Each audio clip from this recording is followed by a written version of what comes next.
శ్రీమాత్రే నమః. నేను మీ చిర్రావూరి. ప్రేక్షకులకు గమనిక. గత కొద్ది రోజులుగా నా దగ్గర అపాయింట్మెంట్ తీసుకునేవాళ్ళు మా పిల్లలు బెట్టింగ్ యాప్లో ఆన్లైన్ గేమ్స్లో లక్షలు కోట్లు పోగొట్టేశారండి, అప్పులు పాలైపోయామని వాళ్ళ జాతకాలు చూడండి, ఆ పోగొట్టుకున్న డబ్బులు తిరిగి రావడానికి పరిహారాలు చెప్పండి అని నన్ను అడగడం జరుగుతుంది. మీరు 3,000 6,000 కాదు, నాకు అపాయింట్మెంట్ ₹1,00,000 కట్టినా సరే బెట్టింగ్ యాప్ల్లో డబ్బులు పోగొట్టుకున్నటువంటి వాళ్ళకి, ఆన్లైన్ గేమ్స్ ఆడినటువంటి వాళ్ళకి నా దగ్గర పరిహారాలు చెప్పబడవు. మీ పిల్లలు బెట్టింగ్ గేమ్స్ ఆడుతున్నారంటే అది తల్లిదండ్రులుగా మీ తప్పు, మీరు కాపాడుకోవాలి, మీరు చెప్పుకోవాలి మీ పిల్లలకి.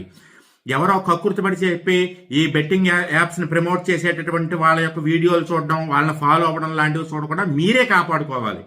బెట్టింగ్లో డబ్బులు పోతే నేను కాదు కదా, భగవంతుడు కూడా వెనక్కి తీసుకురాలేడు. ఒక్కసారి అలవాటు పడినటువంటి వాడు ఇంకా ఆ యాప్ని వదిలిపెట్టలేడు. కాబట్టి మీ పిల్లల్ని మీరే జాగ్రత్తగా చూసుకోవాలి. నా దగ్గరికి పరిహారాలకి రాకండి, నేను చెప్పను. జయం.